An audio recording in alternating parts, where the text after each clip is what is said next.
Testing. Testing the microphone. Where is it? Let's test the microphone.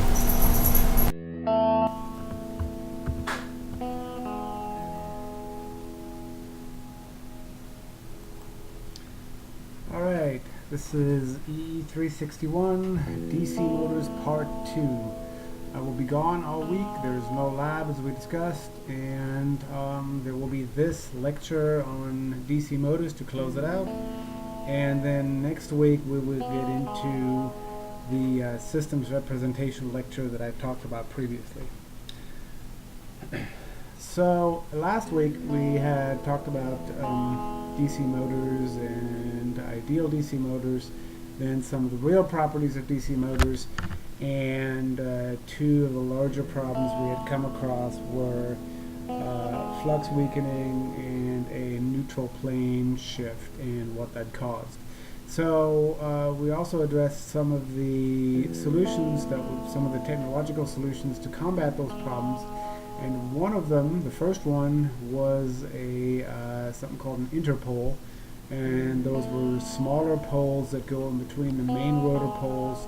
But the problem with that solution was that it did not address the flux weakening that was the consequence of the neutral plane shift, because recall, the neutral plane shift caused the magnetic field neutral plane to shift from directly between pole faces to slightly rotated, which would then cause destructive interference in other places for the magnetic field. So overall, on average, we got a flux weakening. For more details on that, look at the first lecture on DC motors, which is up on Angel. Alright, so those interpoles did not help with that flux weakening. And we found that the average magnetic field and the rotor magnetic field, it just had overall a weakened flux from before. So as a curious property of DC motors is that the lesser flux actually speeds up the motor but does increase the load, and this effect can be pretty severe for larger DC motors, and it can cause a runaway effect to some degree. So the solution that we have for this is called compensating windings. Those are extra windings that are placed into the pole slots that are parallel to the rotor conductors, and they get to be connected in series with the rotor windings. Now, the idea is to have windings that exactly parallel the rotor conductors that are already there, but go in the opposite direction, so that when the load increases, that load current also goes through these compensating windings, just like it does to the regular rotor windings, and because they're connected in series, the same load current goes through them. So as the load changes, the current in the regular rotor windings goes up, like we discussed, which is what causes the problems to begin with, and now the same current also goes to the compensating windings. And you might have guessed already, what we want to happen here is we want those two to cancel out. So if the load current increases and causes a magnetic field that interferes with a neutral plane, then we are shooting for that same current increase going through the compensating windings, causing an opposite magnetic field that cancels out the first one to where the neutral plane shift doesn't happen in the first place. Alright, so here's what this looks like. So here you have on the right hand side, on the left hand side, the regular pole flux, and then over here you see the rotor flux that is caused by the increasing load current, that is denoted here by the solid line, and then you have the compensating flux, which is the dashed line, and it goes exactly the opposite way. Same over here, where we have the solid rotor flux and then the dashed compensation flux. And so what we want is to have the sum of these two fluxes, of the dashed and the solid, cancel out to where the only flux left, the average of all three of these, will be the original pole flux. With it being the original pole flux, that means that the neutral plane never shifted at all with load, and that neutral plane shift problem is gone. Alright, so what's not to like about that? Well, we'll get to that. Well, actually, I already discussed partly part of what's on this page. So, yeah, the magnetomotive force from the compensating winding cancels out the magnetomotive force that is generated by increasing load current in the rotor windings that are there already. Alright, so it's canceled out. So, I already said what's not to like. Well, here's what's not to like. It's very expensive to do because those slots that I talked about, that those compensating windings lie in, those are carved in the rotor faces. They need to be very accurate, accurately machined and accurately placed in order to get you that exact canceling out of the magnetomotive force from the increasing load current in the regular rotor windings. So in order to get that just right, you need very precise machining, and unfortunately that costs money. And finally, you have to have interpoles in a motor that has compensating windings. Why is that? Because you have to have the interpoles to cancel the LD-IDT effects we spoke about last time, where the commutator brushes change the direction of the current going through them in a very short amount of time. So you get a very large current change over a very short time change times some inductance, and you ended up with some very large voltages that cause arcing and sparking on the brush faces. So any motor that has this, the compensating windings, must also have interpoles. So that's not really a problem per se. The only problem is that it gets even more expensive to make that motor. So here on the right hand side is a little diagram of the whole thing with a couple of graphs. So you have your regular field windings with your south and your north pole here, and your rotor, and there you see the regular pole magnetomotive force in that kind of truncated DC unrectified waveform. And then here the dashed lines, the first one that comes up from the bottom, that is the rotor magnetomotive force, which is due to increasing load current. And then the other dashed line is from the compensating windings. And there you can see that it is indeed just a mirror image of the rotor magnetomotive force, and as a consequence it cancels out. And here at the bottom you get the flux that's left over, or the magnetomotive force rather, over time, and you get what you were expecting, that same unrectified DC, well, quasi-DC signal, and the neutral plane not being shifted. Alright, so those are the compensating windings. Keep that in mind. Here is a picture of it is a 6-pole DC motor, and that one does have interpoles, and you can see it here. Those are the regular poles. Here's one, there's one with the commutator slots in them, and then these things here are the interpoles, so you can see it there. Now the compensating windings, you can't see that well, but it is part of the rotor face, so half of these are regular windings, the other half are compensating windings, but they will be placed right next to each other, to where you have a regular winding here, a compensating winding there, and another regular winding, compensating winding, and so on. And then, like I said, the interpoles between them. Alright, let's move on to some familiar territory that'll be very similar to similar quantities in other motors and generators we've discussed. And first of that is efficiency. So, as you might expect, the efficiency of a DC motor is the same as it was everywhere else, and that's just the power out over the power in times 100%. Or if you wanted to express it differently, you could express it as power in minus power lost over power in. Whichever way you slice it, efficiency doesn't change from other motors. So let's talk about losses in DC machines.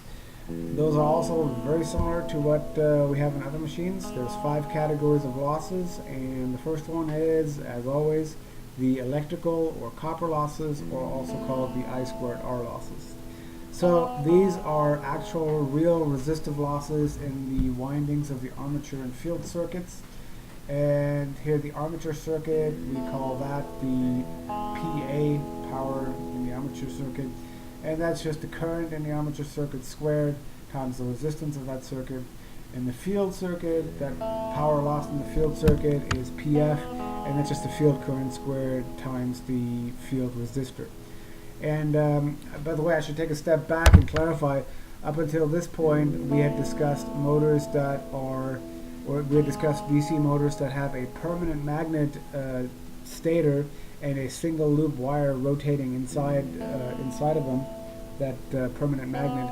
So now we've actually moved on to DC motors with armature circuits and field circuits, to where the field circuit is the rotor that has its electromagnet excited by some DC power source, and then the armature circuit, that was previously the permanent magnet, now it is being served by an electromagnet, and that is called the armature circuit. So I believe everything we discussed from here on out for DC motors, that is the type of motor we're dealing with a powered stator, whereas before it was a non-powered permanent magnet stator. So the second category of losses is something that we haven't had before, and this is called brush drop losses. This is simply the power that's lost across the brush contacts. The synchronous motor with the brushes was sort of similar at times, but here we actually have it quantified. And so that power is PBD for brush drop, and it is calculated by taking the voltage across the brushes, so that literally that brush voltage drop, and times the armature current, IA. Alright, so those are the brush drop losses. The other losses are exactly the same as in other AC machines, and here we have core losses, mechanical losses, and stray losses. And I'll just go over them briefly, as it should be familiar.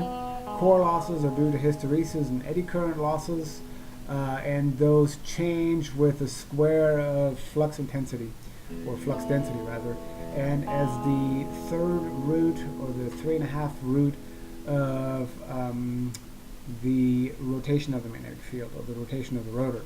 Alright, mechanical losses, pretty self-explanatory. Those are losses that have to do with mechanical effects, so that will be friction from the bearings, and windage, which, recall, is the friction between any moving parts in air, in the most pronounced in the gap between rotor and stator. And those losses change with the cube of rotation speed n. And then finally, the stray losses is basically anything that we can't pin on anything else. So usually we assume that those losses happen because our modeling is not very good. We haven't captured the losses accurately in the other categories. So we always assume that stray losses are about 1% of full load, and that's that. And if you don't see stray losses specified in a problem, then you don't need to worry about it. Alright, here's the now familiar power flow diagram, I would hope, where we start over with the left side with the power into the motor, and then at the bottom here, as we go further right, we have more losses leaking out until you end up with just the output power of the motor, which is literally the mechanical power that the motor puts out. So power in is just the terminal voltage times the line current. First thing you have coming out are the I squared R losses, so those are the real resistive losses in the stator and the rotor. Then here, that dashed line gives you the converted power. That converted power is just calculated by EA times IA, or it's also the induced torque times the mechanical rotor speed.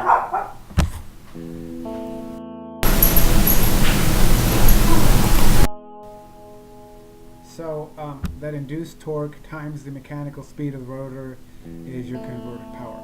After that, you have the core losses coming out, which are the magnetic losses.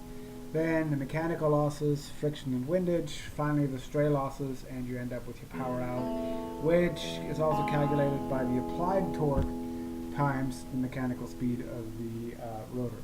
And by the way, applied torque, that means it is the torque that is applied to the load. So that is actually the torque and power that the load will see, that is usable. Alright, let's move on here. So, already talked about this. Converted power is EA times IA, which is the armature voltage times the armature current. The mechanical power that comes out of it is the induced torque of the mechanical speed of the rotor, and after that you still have stray mechanical and core losses coming out. Alright, let's talk about something infinitely more interesting, and that is the equivalent circuit of a DC motor. Alright, so here we have this whole thing split into two parts, where we have the armature circuit and then the field circuit. And I bring this up because, again, understand that this time we do not have a permanent magnet stator anymore, but rather an electromagnetic stator that is being powered. Alright, so this armature circuit is over here far on the right, where this represents the entire rotor structure. Oh, I'm sorry, this is not the rotor, this is the armature, so this will be the stator. So you have the armature voltage here represented by this ideal voltage source EA. V brush, this is the voltage drop that we have across the brush. If we choose to model one, RA is your real resistance of the armature windings, and then IA is the current through the armature, or also the load current. Alright, so, and then over here on the left side we have the field circuit, where RF is the real resistance of that field circuit, LF is the inductance of it, because recall there's windings on the rotor, and that adjustable resistor, that is an externally adjustable resistor that can be used to, well, similar to the synchronous motor in the past. That adjustable resistor can control the amount of current that goes into the field circuit, which changes the amount of flux that goes through there. And sometimes that is lumped into with the field resistor that we have up here in the top example, and here in the bottom we just have it combined into one adjustable RF. But understand that that RF would consist of a base resistance that you cannot go below, and then plus some adjustable resistance that we can change. Alright, that is the only difference between those two. We will make another distinction later on when we speak about a separately excited DC motor and a shunt DC motor. But we'll get to that. Alright, so I already mentioned that brush drop voltage, which was represented by this battery symbol up here. It can be neglected if it's small enough, and a lot of our homework examples won't have it. Also, another thing to mention here is that there are DC motors that have more than one field coil, so things might change there, or it might be represented by just a single inductor that's internally a model that's comprised of several field coils. But you probably won't see it in this class. So here I'm into equations for the DC motor, and that is that internal generated voltage, or the armature voltage, EA, is K times phi times omega, and that is K is the machine constant that is different for each type of machine. Phi is the flux, the magnetic flux through the motor, and omega is the speed of the shaft. So again, that internal generated voltage depends only on really two factors that change, and that is the magnetic flux and finally the speed. It's very similar for the torque induced. Remember, the torque induced is the torque that is coming from the converted power. So it's not the applied power, but it is linearly related. So, and that induced torque is very similarly calculated to EA, and here we have K, again that machine constant, times flux, same as before with EA, times the load current, or IA. Alright, so what changes torque then is again the magnetic flux and how much load current goes through it. Alright. So here we have a couple of magnetization curves. Those should also be familiar because we looked at something very similar for transformers and for synchronous motors. So we have on the horizontal, in the first graph, we have magnetomotive force in amp turns and flux on the vertical in Webers. And over here on the right hand side, you have field current, and up here is the internal generated voltage EA. So what this shows you is that as you increase the magnetomotive force over here, the flux goes up. However, it saturates at some point to where you have a linear region, you have that knee region here, and then you have a non-linear saturated region. And you always want to operate your machine right before saturation because you get the most flux for your magnetomotive force out of it. So that's where you want to operate it. And then over here, the other graph, it just shows you that as you increase the field current, you get more and more internal generated voltage out of it. However, this behaves almost exactly the same as the flux graph, where you have initially a linear region, then a knee region as the graph transitions into nonlinear saturated behavior. Alright, so what else have we got? So here are our two separate motor types. I mentioned it a couple slides ago. We have separately excited and shunt DC motor. Again, recall the DC motor that we're talking about here is no longer a permanent magnet DC stator, but rather a electromagnetic stator. So for the shunt DC motor, I'll start with that first. The shunt DC motor, the field circuit, in other words, the circuit that's on the rotor, gets its power from the armature voltage and the armature current from the stator. So the same power source that powers the stator also through brushes powers the rotor. Okay, this is almost the same thing as what we no, never mind. We did not have this in synchronous motors. Recall in synchronous motors there was a separate power supply for the rotor. Of course, it had to be that way because in synchronous motors our stator was powered by a three-phase AC source and the rotor was powered by a DC source. And here in the DC motor, of course, we have the armature or the stator also powered by DC because we want a non-rotating, permanent, static magnetic field, and the rotor magnetic field is also static. So the shunt DC motor, it's the same power source, and both magnetic circuits, both the rotor and the stator, get their power from that source. All right. And so here you see this. You have VT or V terminal. That is the applied voltage at the terminal on the outside of the stator. We have IL is the load current going into the whole motor. Then here you have this parallel branch right here is your rotor or field circuit, where we have the IF field circuit splitting off. And we have the adjustable resistor that controls the amount of field current, then the real resistance of the field coil itself, and then finally the inductance of the field coil, LF. So you can see here already that the voltage across that rotor circuit is exactly VT. So if you were to know these resistances, you could calculate what your current IF is. And then this portion of the circuit, the other parallel branch, is the armature, where you have the armature current going into it, the armature resistance, and this voltage source EA. What's missing from here, of course, what's missing is the brush drop voltage. That is not part of this model right here. Alright, so the other option then is a separately excited DC motor, and what's different here is that the field circuit has its own power source just like a synchronous motor does. In fact, there's a completely separate constant voltage source that is connected also via brushes, but it is separate from the armature circuit. Right, so this basically just splits these two. What was over here in the shunt DC motor just gets split into two pieces, to where the field circuit is now over here on the left and separate, and over here you have the armature circuit.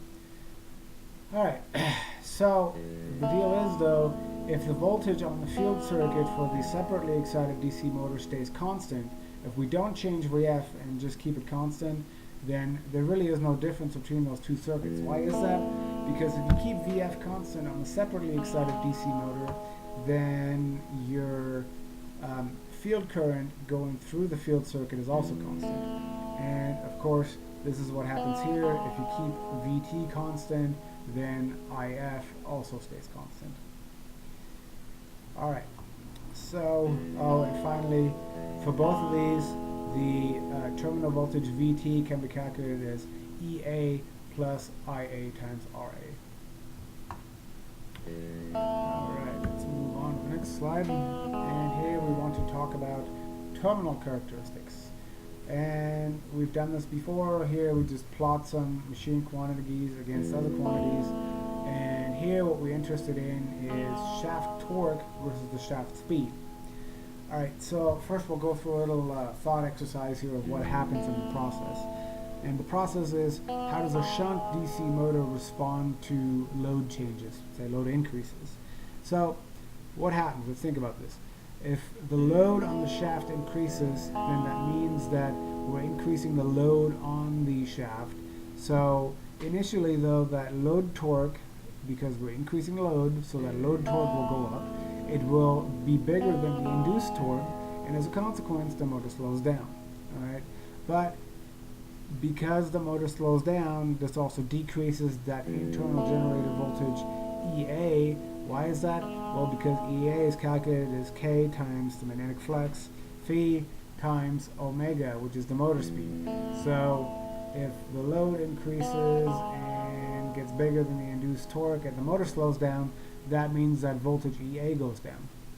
However, because IA is calculated as V terminal minus EA divided over RA, and VT and RA stay constant, that means that as a consequence of EA decreasing, IA increases. So IA gets bigger, and in turn, IA increasing means that the torque increases because that induced torque is directly proportional to that current IA.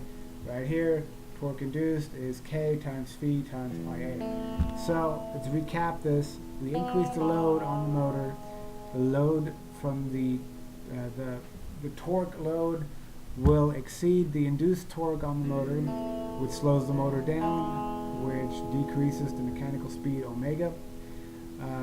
So this decreases EA, this in turn increases IA, and this increases the induced torque until it matches the load torque.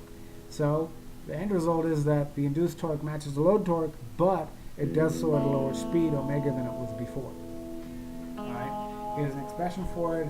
So omega is VT over K phi, which is simply a rewritten form of this EA equals K phi omega. Well, and here's why. And then minus RA over K phi squared times the induced torque. That is one way to put it. Let's see, we put this into a couple of graphs here. So here we have induced torque on both graphs. Here's the induced torque, there it is too, and here's the mechanical speed. So what we're plotting is how the mechanical speed of the motor responds to changing torques. So first we have, it's a perfectly linear relationship. Then here we have a graph that includes an armature reaction. Recall that armature reaction is the parasitic magnetic fields that happen as load current increases, which had caused the magnetic plane shift and other things we talked about. So this graph on the right here, you have the solid line is with armature reaction, and the dashed line is no armature reaction. Alright, a little bit more on armature reaction, well, a bit of a repeat. So the armature reaction causes that magnetic plane shift. That in turn reduces the flux when the torque increases. That flux decrease causes an increase of the motor speed, and the speed-torque relationship, it just stops being linear and is a lot more difficult to calculate because it is nonlinear. So if we have compensating windings on the motor, then lucky for us, that flux stays the same throughout the entire load range, which is very helpful. And if we know the speed and the armature current for any given load, then we can calculate it for any other kind of load. And we do that by linear interpolation, which May look messy, but it's really fairly easy, and it is all linear. Alright, so here's an example. Alright, so here's example 8.2, straight out of the book. We have here a DC shunt motor. Recall shunt means the motor is getting power for the field circuit and the armature circuit from the same source of power. That motor is spec to be 250 volts, 1200 RPM, and capable of 50 horsepower. The armature resistance includes the brushes, compensating windings, and interpoles. Pay attention here, that tells you something about the calculation because we have compensating windings and interpoles. So that RA is 0.06 ohms. The field circuit is a total of 50 ohms, but that total of 50 ohms is both the adjustable part and the fixed part. So under these conditions we get a no load speed of 1200 RPMs. And the field winding on that motor has 1200 turns per pole. So I'm not sure how this is relevant right here, but it may be. And we want to first find out the motor speed when the input current to the motor, that will be IL right here, is 100 amps. Then we want to repeat it for 200 amps. And then we want to repeat it for 300 amps. And finally, we want to plot the torque speed curve for that motor. Let's see. Okay, so the internal generator voltage EA is K times phi times omega. The field current here is constant. Why is it constant? Well, let's look at the previous page. We know that RF itself doesn't change, and we know that VT doesn't change. Okay, great. So that must mean the field current is constant if we keep our adjustable constant, of course. Alright, there is no armature reaction. How do we know that? Well, there's compensating windings that was put in the problem statement, so we don't need to worry about armature reaction. We must assume that the flux is constant, and then we can relate the flux and EA at different load speeds. Okay, so when I say a flux must be constant, it is for a particular speed.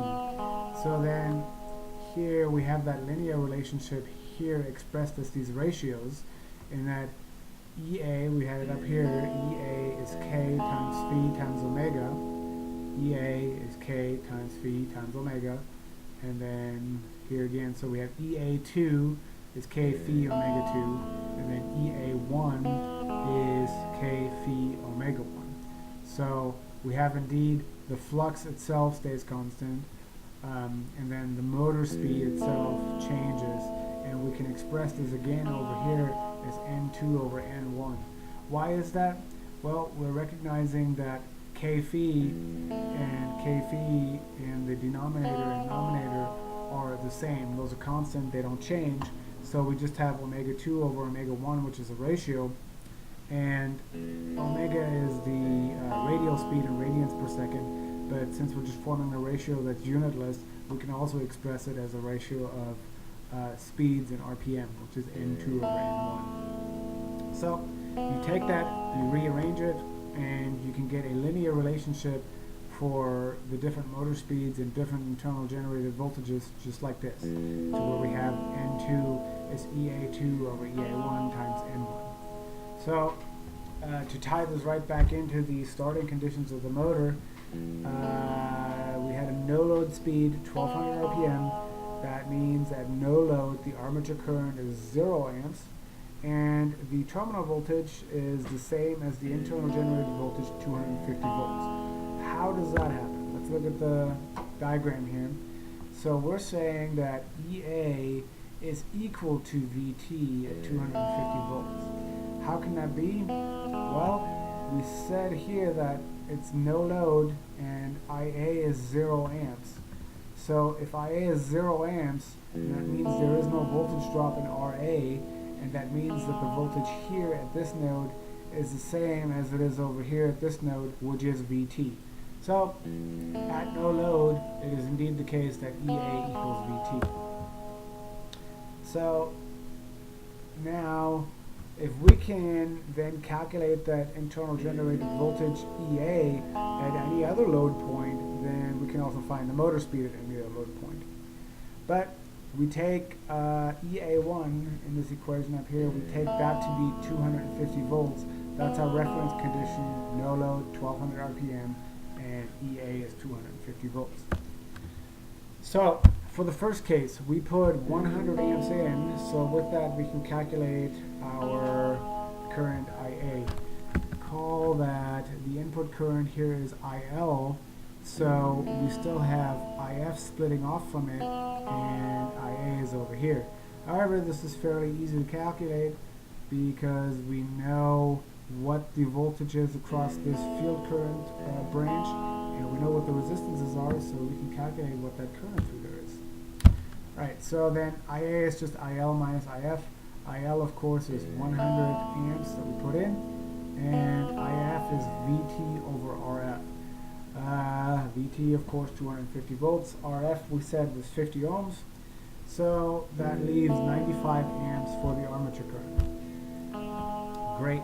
Then we can use Ohm's law to calculate EA, where EA is just the terminal voltage minus the voltage drop in the armature resistance. And we have both the resistance, 0.06 ohms, and the current, which is 95 amps. So we get 244.3 volts for an input current of 100 amps. So now let's find the motor speed at that condition. We just came up with that equation. N2 is EA2 over EA1 times N1. Recall that I said EA1 and N1 are the reference conditions. So EA1, 250 volts, and N1 is 1200 RPM. EA2 we just calculated, it's 244.3 volts. So if we put 100 amps in, that means that the speed goes down from no load, which was 1173 RPM, to no load was 1200 RPM, and it goes down to 1173 RPM. We repeat that calculation for 200 amps and 300 amps, and we find that speed keeps going down, but not by much. So for 100 amps we had 1173, for 200 amps we had 1144, and for 300 amps 1115. And we want to plot the output characteristics of the motor, but because it's a torque speed curve, we must first calculate also the torque at each of these points. That would have been convenient to do as we went along, but here it is on a separate page. So we know that torque is related to converted power in EA and IA. In fact, we can come up with an equation for induced torque right here. It's just EA times IA over omega. And lucky for us, we have EA at each of these points right here, these voltages. We have the speed, and we have, well, the armature current right there, 95. Okay, so by the way, this missing decimal point is made here to make some calculation down here easier to appear. In any event, we have for an input current of 100 amps, that was the case with the speed of 1173 RPM. We get 190 Newton meters. Then we put in 200 amps where our speed went slightly slower. Now you get almost 390 Newton meters, so incredible increase. And then for 300 amps, we get almost 600 Newton meters out of this. So the torque keeps going up as we put more current in. So here's that torque speed curve, just plot it with MATLAB, and all that shows is that we go from zero torque at 1200 RPM no load. It slowly gets bigger and bigger. The speed goes down, but the torque certainly goes up. Alright, let's talk about the nonlinear analysis on the shunt motor.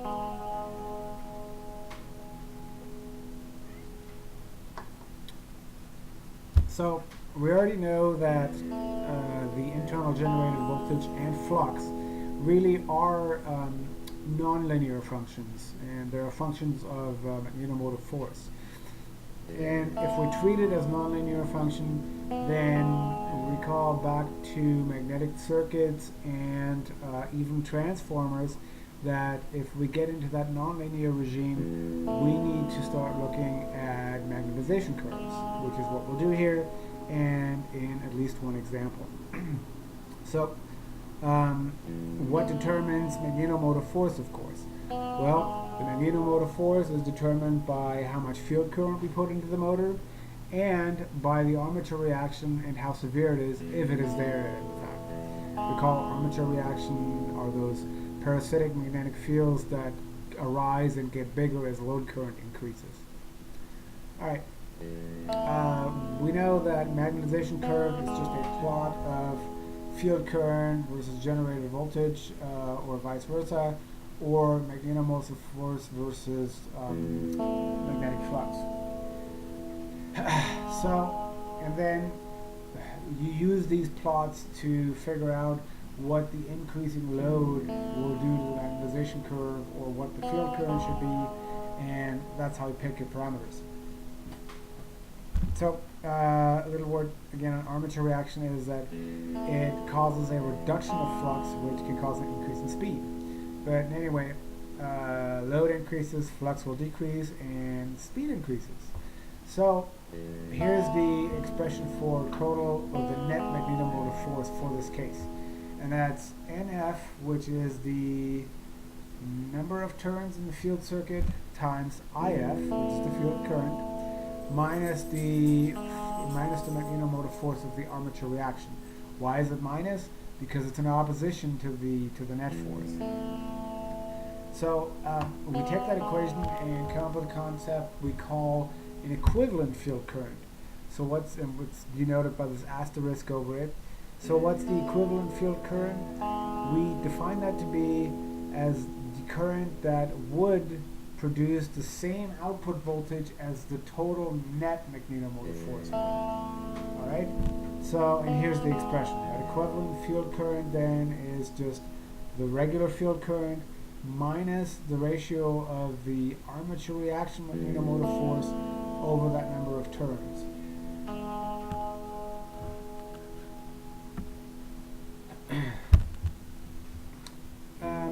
So what happens though if the motor is running at non-rated speed? I mean, it has its own rated no-load speed, but that's just a reference condition, so we get to figure out what happens at other speeds. Well, the voltage induced in the machine, or the internal generated voltage, EA, is directly proportional to speed, right? Because we have EA equals K times V times omega. So, for any given field current, it's a DC current, recall, we get a certain flux that goes right along with it. So if we change the field current, of course the flux will change, but if we keep the field current constant, then the flux will stay constant. So let's assume that we keep the field current constant and the flux stays constant. Then you can take that expression EA equals K times V times omega and put it in this ratio. In fact, we did this just a few minutes ago to find conditions of different speeds. But here it is. We have EA equals K phi omega 1 over K phi omega 2 for EA 0 here. So we just take the K phi out, and instead of omega over omega, we go N over N0, where EA 0 and N0 are those reference conditions, and usually we take those to be the rated values. So the nameplate data of the motor.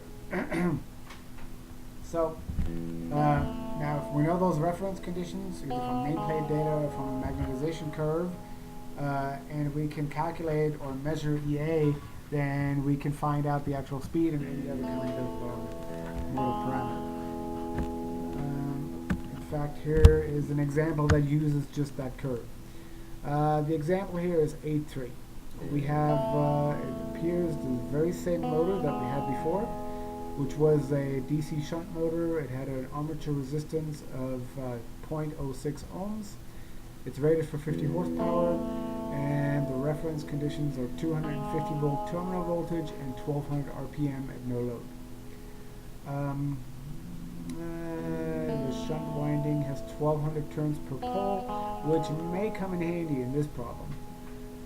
So, however, this motor does have a difference and does not have compensating windings. So we do get an armature reaction and a resulting demagnetizing magnetomotive force. It says here that's 840 amp turns at a load current of 200 amps, and we have a magnetization curve. So what is this demagnetizing